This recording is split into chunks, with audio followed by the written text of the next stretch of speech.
Like the whole conspiracy about the Biden administration about Burisma, that Hunter was doing a deal in Ukraine and that Joe Biden took a phone call at some point with one of the Burisma people, and that was the big controversy.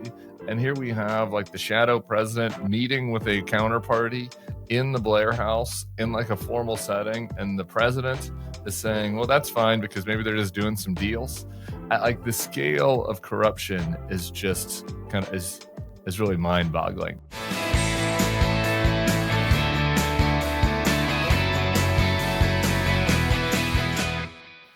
Hello and welcome to the Bulwark Podcast. I'm your host, Tim Miller. Happy Washington's birthday, 2025. While we're changing the names of things, we're no longer observing President's Day here. We're going back to the original, the traditional Washington's birthday observed. It's not actually Washington's birthday, but, details. And because it's a Monday, I'm here with Bill Kristol. How you doing, Bill? I'm hanging in there. How are you? I'm doing well. Do you have any other kind of name changes you're thinking about? I remember it was like a little bit of a conservative thing in the 70s and 80s to object to the change from Washington's birthday to President's Day. I guess they were sort of mushing together Lincoln and Washington, and then of course it had to be on a Monday.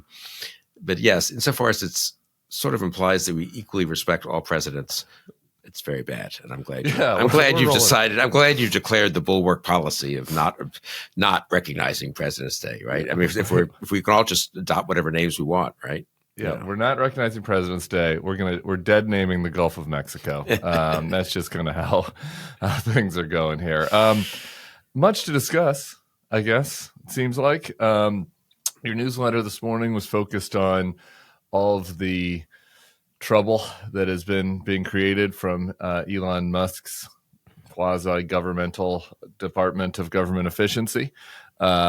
Many different specifics, I think, worth getting into. But I'm just at the highest level, interested in what you were trying to get across.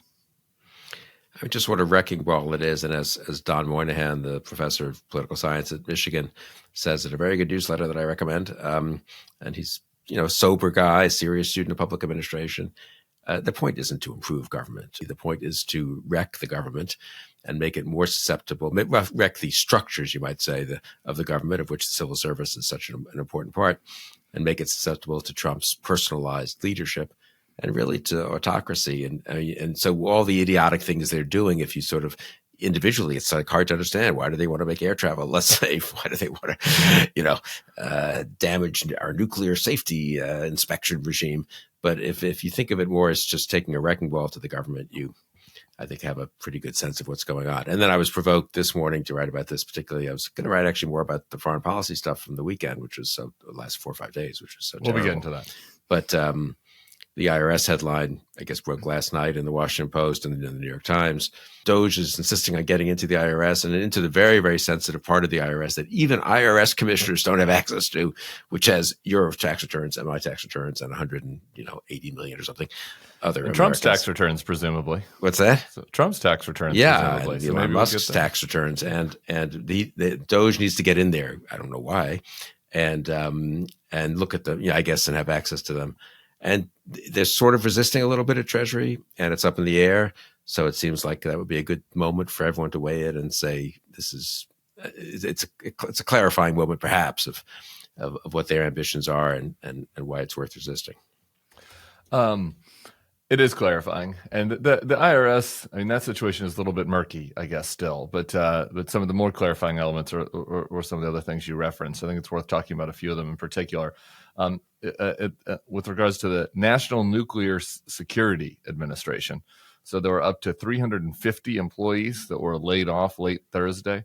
They showed up to the office Friday and were locked out. One of the hardest hit offices was the Pantex plant near Amarillo, Texas. The employees there work on reassembling warheads, one of the most sensitive jobs across the nuclear weapons enterprise with the highest levels of clearance. As of this morning, the administration has decided that was an oopsie doops, and they are going to try to bring back all but 28. But there's some, kind of HR and legal questions about how to do that. Just to your original point, this is not this is not about efficiency. I mean, I'm sympathetic to the idea that there's some bureaucrats that maybe are cashing a government paycheck and aren't providing value at the level of their compensation. I do not think that is the case for the people that are reassembling the nuclear warheads. And I don't think anybody would consider that. But I don't know. Maybe Elon thinks big balls, or one of his 19-year-olds could reassemble nuclear warheads better. I'm not sure. Yeah, and God forbid they should actually study it for 30 days and see whether they can cut 10% or maybe increase 10% in some parts or reorganize the place. There's none of that, of course. They show up. They give, I guess, each supervisor 200, if I read this correctly, 200 characters, not 200 words, 200 characters, like on a tweet, to explain what each of these employees, these are the probationary employees, which mean people who've been hired in the last year or two, or people who've assumed new jobs in the last year, as I understand it. So they could be quite senior, some of them. Anyway, you can, and they're easier.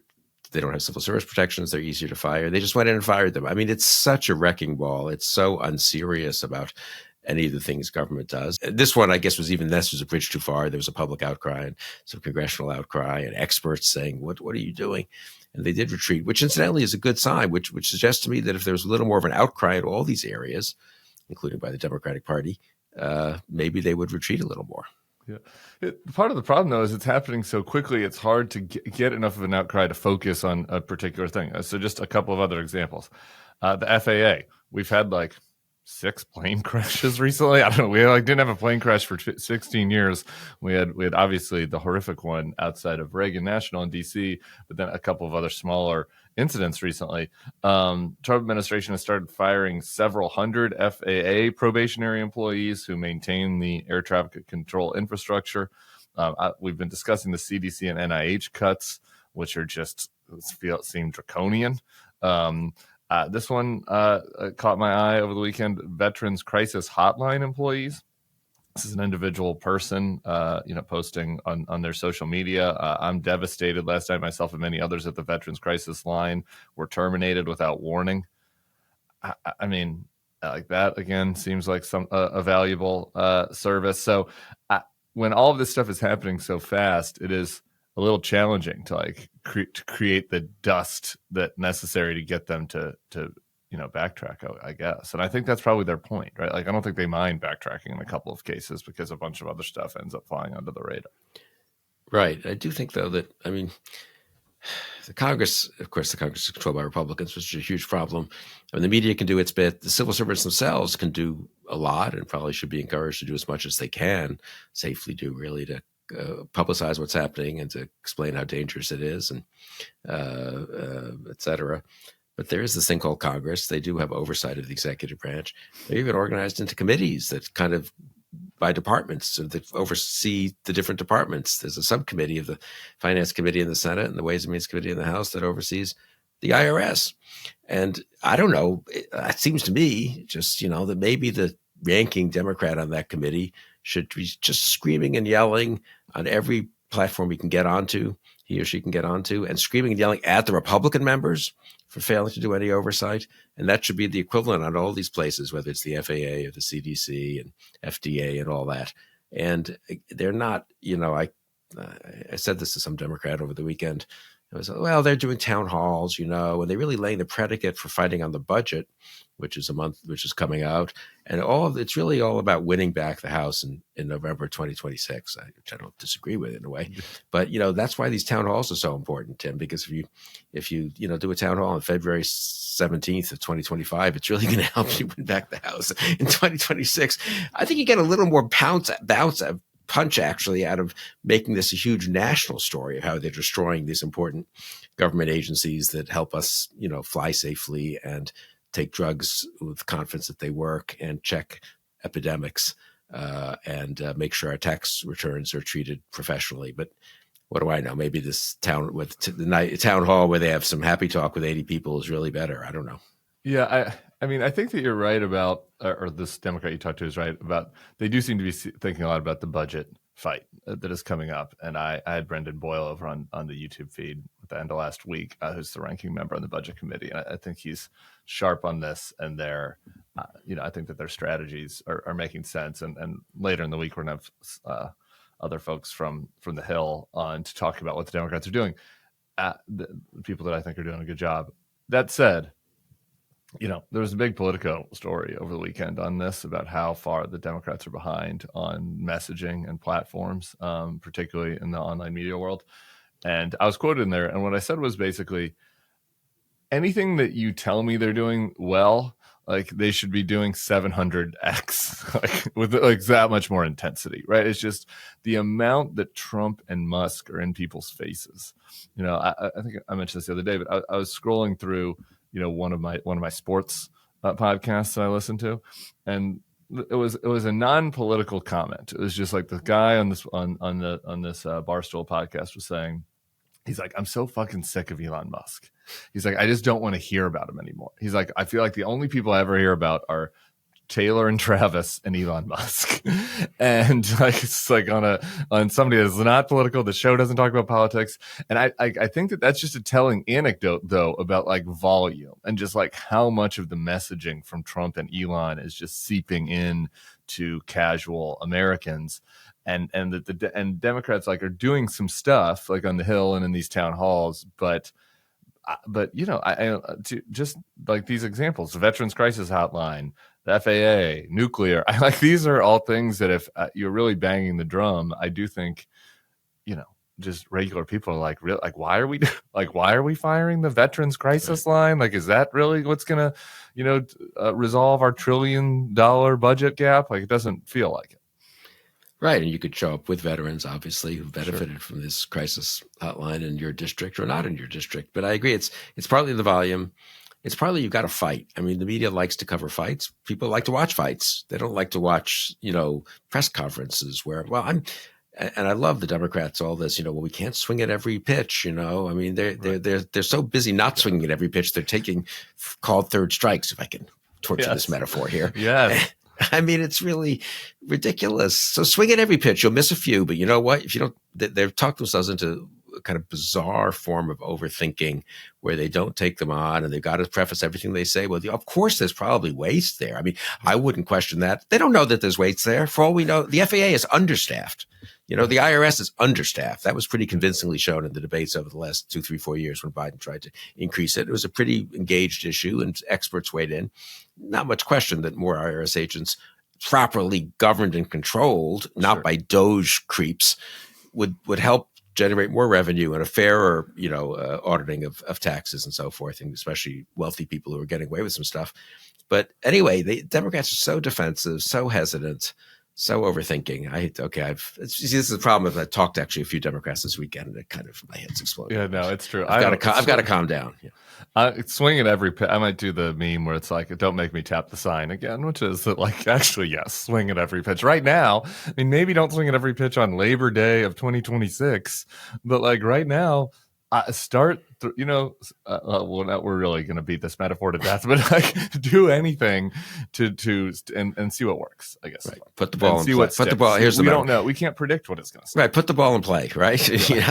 They could be errors. They could turn out to have done something very stupid, like they apparently did with the nuclear safety officials. So you don't know until you challenge it. Right. Nobody last week would have been like, the real thing to focus on is the National Nuclear Security Administration, right? Like, you just don't know, especially with how quickly things are moving. All right. While we're complaining about people on the Hill, we should also focus a little bit on the Republicans because first, Bill Cassidy is just going to be my cause celeb, I think. Unfortunately, I don't, because I just can't.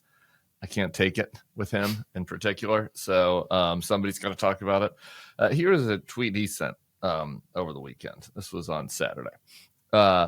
I am all for efficiency and ultimately downsizing the federal government, but firing large numbers of new FBI agents is not the way to achieve this. Louisiana specifically benefits from newly hired FBI agents. We need to add to our law enforcement, not take away. So every sentence in that I agree with, every single word on that I agree with. But here's the thing. The Kash Patel vote is tomorrow. So Kash is not mentioned in this tweet. Like the only action that he can take is to vote against and maybe convince some of his colleagues to vote against or to delay the confirmation of the person who reportedly, according to whistleblowers, was behind the downsizing at the FBI that he's so upset about. So, Bill Cassidy, if you're pissed about this, if you think it hurts Louisiana, then vote against Kash Patel, or go out and do interviews about how Kash Patel needs to come clean about whether he was involved in this, and that we need to have another round of hearings to ask Kash Patel what his plans are for the staffing of the FBI. Now, obviously, he's not going to do anything, so I don't want to pretend like we might think that he could, but like, this is the window for him to do something about this. And instead, it's just this limp tweet that doesn't even actually address the person who's responsible. I'll totally agree. Obviously, Patel will be really, and to confirm Patel after what we've seen now, of course, makes it even worse, because you can't pretend I didn't know what he was going to do. They've done what he wanted them to do, and he probably lied about whether he knew about what they were doing. Yeah.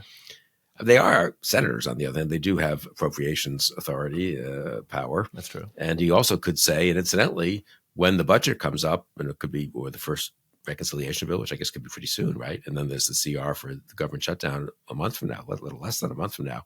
I'm going to insist you can put things in riders and bills that say that no money should be spent to get rid of FBI agents, or we need to have this minimum number of FBI agents. It's not like Congress doesn't have quite a lot of say on this. They don't even seem to think of that. It's like they're so pathetic in terms of exercising. When I was at the education department, granted a long time ago, I mean, if we had, moved one person in Louisiana where she didn't want to go, or he or she didn't want to go from one research institute to another, have like phone calls from the members of Congress, the senator's chief of staff. Right. You reverse that, right? Well, sir, we did it according to the book. I don't care. Sometimes we would resist them, sometimes we wouldn't. But I mean, they've sort of totally forgotten that they have quite a lot of clout if they would exercise it. But of course, the Republicans won't take on Trump or any of Trump's agents, apparently. And the Democrats don't have much power, to be fair, but they're also not screaming enough to put the Republicans on the spot. I mean, it seems to me. It was a good, Ezra Klein had a column over the weekend about how the Republicans on the Hill have become non-player characters, which are like the characters in the video game that don't do anything. Like they just exist. And like that is correct, right? It is a kind of a marvel that they have just decided that they have no role at all. And it is interesting to see the McConnell, play on this. I mean, obviously I have no sympathy for him, or I'm not at all moved or inspired by his 11th hour effort to be the one person that votes against these various Trump nominees. But when he was majority leader, so, he at least tried to exercise some power, oftentimes in ways I disagreed with, sometimes in ways that was good during Trump 1.0. That is gone, right? Like, John Thune might as well not exist. Right. I mean, these people do have agency. They're pretty important people, actually. They have more agency than most of us. But everyone has some agency. Actually, Renee DiResta, in this conversation that's online, conversations with Bill Kristol about the internet, makes this point, too, about regular people. Everyone talks about something going viral. Well, people choose to hit the button that allows it to go viral, and they can choose not to, and they can choose to tweet and retweet things and so forth. Now, Musk is weighing is putting a thumb in the scale of the algorithm, so people don't have that much agency in some of these cases. But but agencies, isn't that been that's one of your favorite themes in JVLs and stuff? And I think it's a good one. We should remind people of that. If the country, I don't know. Everyone's a commentator, right? No one, including elected officials who were elected to govern, not to commentate. Yeah. Everybody's a podcaster, Ted Cruz and Matt Gaetz are competing with me, in the marketplace. It's not as great of a job as it looks. I don't think they're all aspiring to be podcasters instead of doers. Speaking of people with agency, an update on the story we talked about with Andrew Weissman on Friday. So we had these resignations of the DOJ over the effort to kind of, let Eric Adams off the hook in exchange for promises that he would follow the administration's immigration guidelines. The character Emil Bove has been one of the central villains of the first month of the administration, who was the person at DOJ that was pushing this. He's also the one that was pushing people out of the FBI and is mobbed up in the aforementioned Kash Patel story.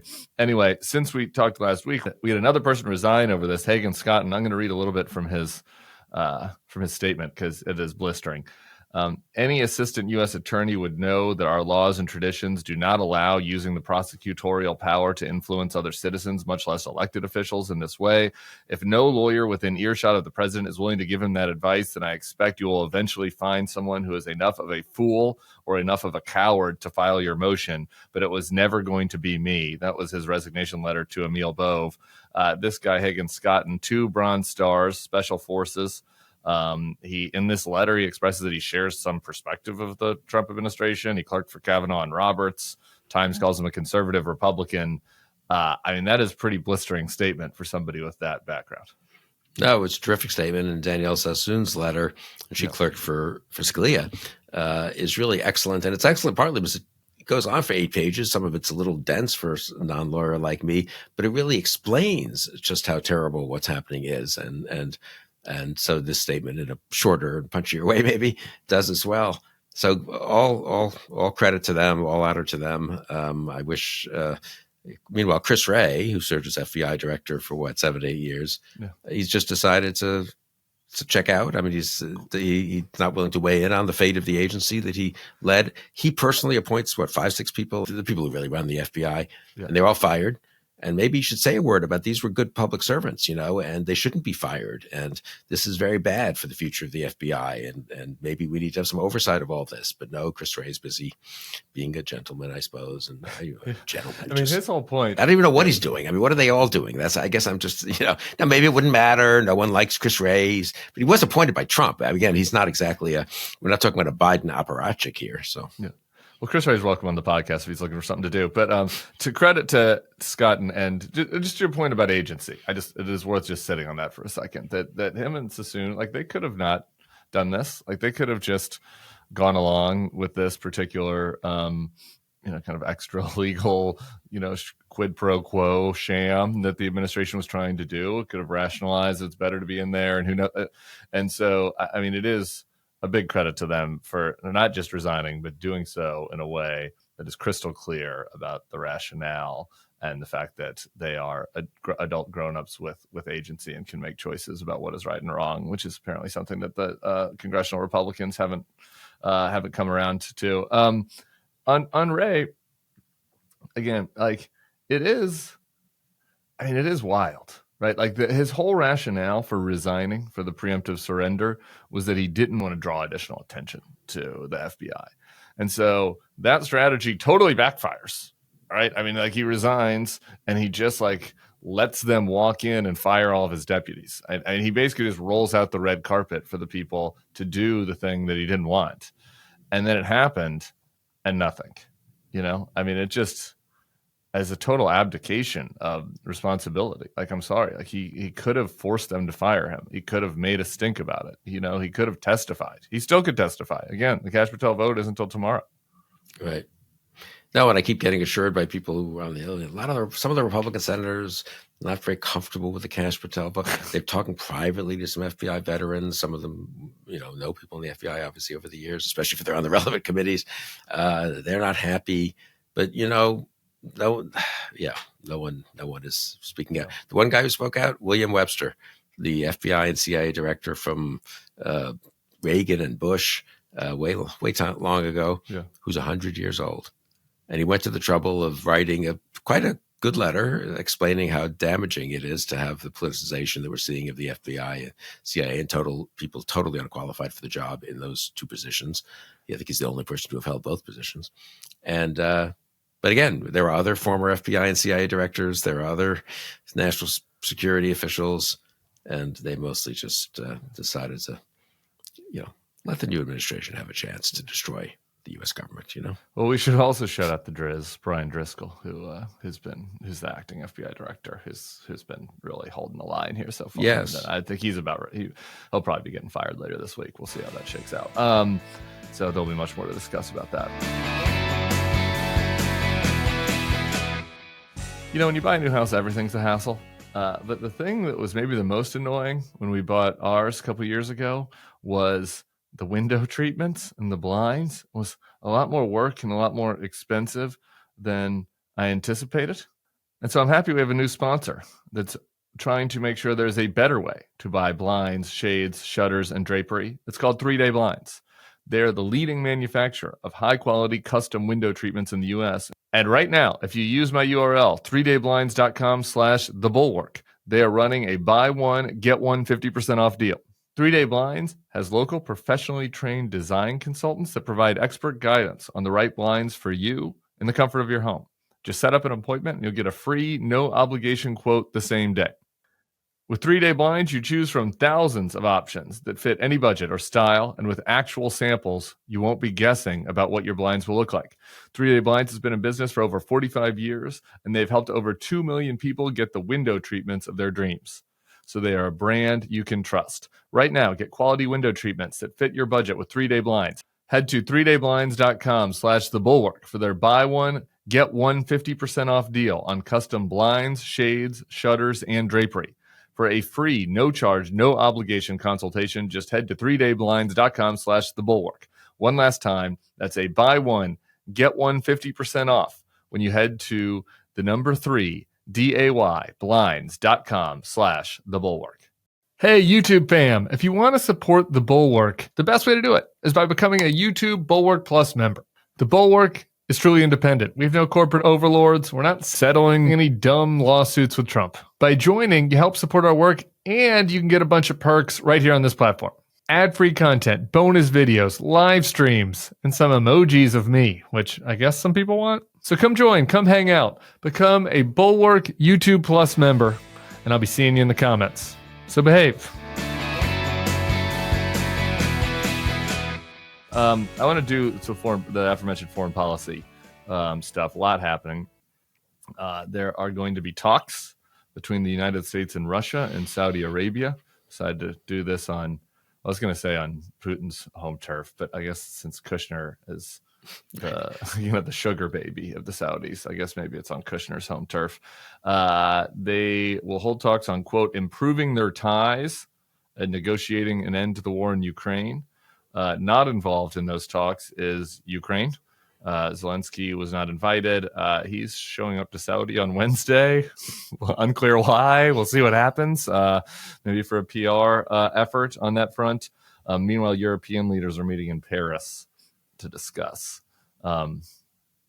Thoughts, Bill? I mean, Zelensky and the Europeans are doing their best, scrambling to try to mitigate the damage that was done by Trump in the phone call with Putin, and then the subsequent announcements of these that imply, incidentally, that sanctions will be lifted. I mean, the Lavrov, who's the Russian foreign minister, Rubio, conversation Saturday, and Eric Edeleman interpreted this for me yesterday on our little Sunday podcast.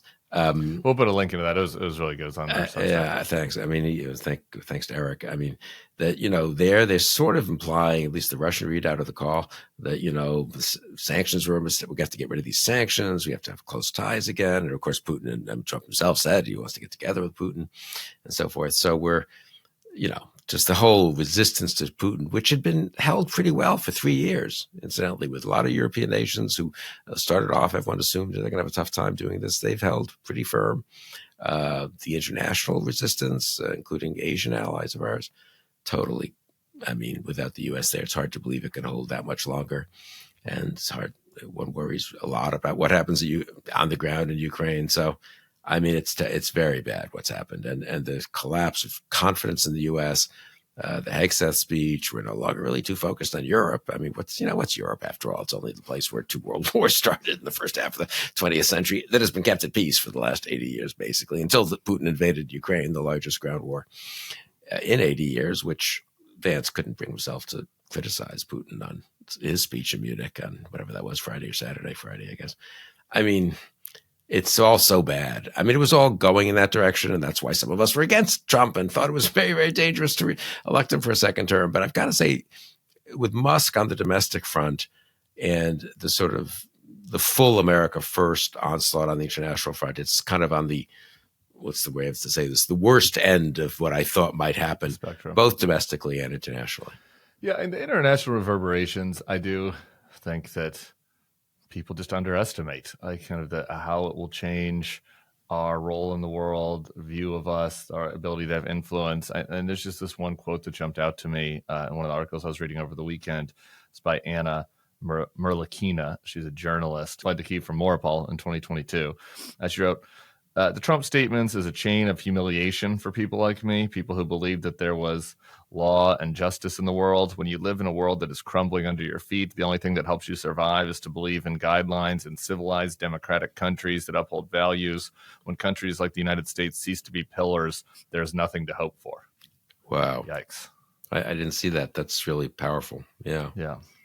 And I think that there's just something to that. I remember being moved. I was interviewing Mark Salter, who was McCain's speechwriter.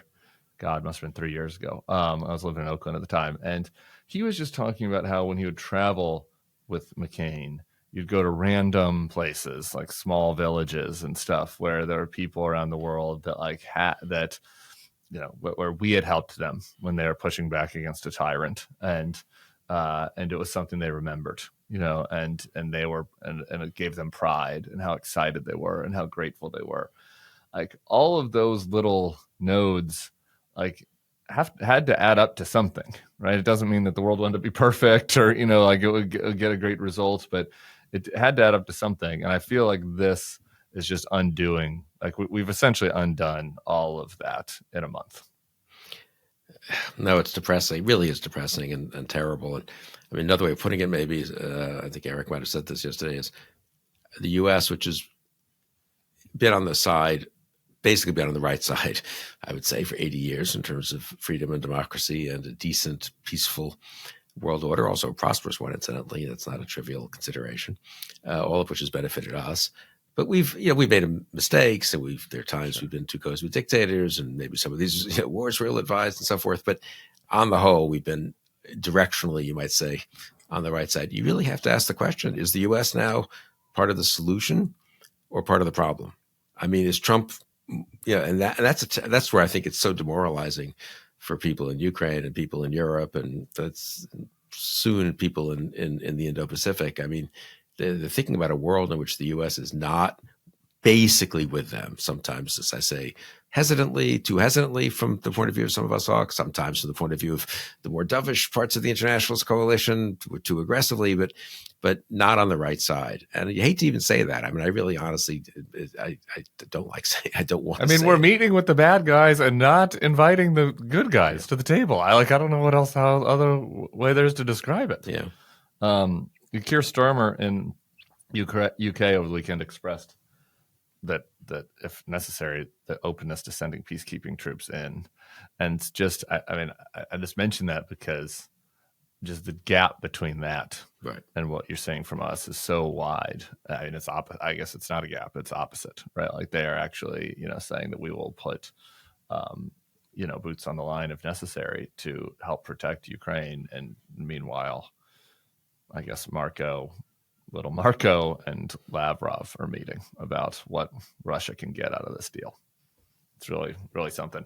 One other foreign policy thing I just had to mention to you because it connects to the domestic that you mentioned with Elon. I don't know. Did you see the meeting between Elon and Modi? Just saw a photo of it. Yeah. Okay. All you kind of need to do is see a photo. There was Modi, leader of India, of course. They're meeting at the Blair House. And it's like the flags are up. It's like the formal setting for a meeting between either state leaders or our Secretary of State and their lead diplomat. On the Modi side of the table, there's like all of his advisors, and on the Musk side, it's like a couple of his children, and that's it. And Trump is then asked about this meeting, and he's like, I didn't know about it, and he says maybe they're meeting about business. I mean, it's hard to even think about what to say about something like that, right? Like, all of these, like the whole conspiracy about the Biden administration about Burisma, that Hunter was doing a deal in Ukraine, and that Joe Biden took a phone call at some point with one of the Burisma people, and that was the big controversy. And here we have the shadow president meeting with a counterparty in the Blair House in a formal setting. And the president is saying, well, that's fine because maybe they're just doing some deals. The scale of corruption is just is really mind boggling. And I do think it connects to the foreign policy side of this when you talk about us being on the wrong side, because It's the type of behavior of an autocratic nation, right? Like that's what it is. Yeah, that's very well said. Absolutely. All right, I want to. You've been kind of a downer, so I'm gonna keep kind of leaning into that. You never know how much attention to give to stupid shit like this, but Trump bleated over the weekend. He who saves his country does not violate any law. This was, I guess, from a 1970 movie, Waterloo, where the Napoleon character says this in the movie. It's I think apocryphal, not a real Napoleon quote. It's a movie quote. Republicans on the Hill very excited about this. One Republican congressman wrote, "The president is Napoleon-posting." I don't know what's your state of alarm on Donald Trump posting as if he's an autocrat to Napoleon. Yeah, Napoleon would be the best case. It also has a certain resemblance to even worse, I suppose, 20th century autocrats. But I don't know. Yeah. Napoleon was pretty bad. He did cause 20 years of war in Europe. I mean, I do think to the degree it's true, and I don't know much about this, Napoleon said something like that when he took over in the mid-1790s after the chaos of the French Revolution, not excusing Napoleon, but even think of it at that level, what Trump is sort of saying is that the republic's finished. The democracy's finished, and I've got to step in and be Napoleon for the next 20 years. I guess he's a little old for the next 20 years, but those were not a great 20 years. That didn't end up working out great for France or for Europe. And so but again, the idea that an American president would, even if he's just, quote, just, taunting us and, shit posting and all that sort of stuff, it's still awful, of course. And then, of course, everyone rushes to defend him. So, and Musk loves it. And these Republican members of Congress love it. I mean, I guess they're just against liberal democracy. They're against the liberties of liberal democracy, and they're against the democratic processes of liberal democracy. And they are for autocracy, dictatorship, different levels probably among each other about how far they want to go in suppressing freedoms, and then just having one guy, one man, or a coterie of plutocrats and oligarchs around the country. But that's what they're for. And they're not even hiding it anymore. It would be nice if some Republican somewhere criticized it, apart from us ex-Republicans. Yeah. And I know the Democrats don't want to react to every tweet. They don't want to swing at every pitch. God, I don't know. Maybe they could step some former president. I mean, not to get too earnest, but I don't know. If a current president tweets something like that, I would think former presidents, maybe Presidents Obama and Bush, could do it together, might say something about this. I mean, again, they wouldn't help. Why should I do it? But of course, if none of them does it, then ordinary people think, well, I don't know, maybe it's not such a big deal, or maybe this, he's sort of right, or anyway, we shouldn't get too alarmed. But of course, it's consistent with everything they're doing at home and abroad, right?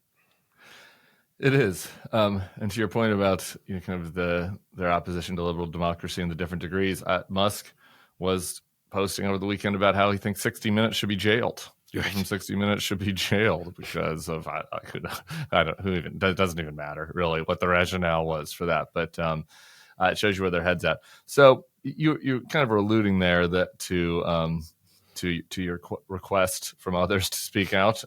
You addressed this directly over the weekend. You wrote, without going all Martin Niemöller, I do think it's bad not to speak up for immigrants, transgender Americans, civil servants, women, Ukraine, and everyone that the MAGA bullies are going after. We're beyond picking and choosing who to defend. It's time to stand up and speak out.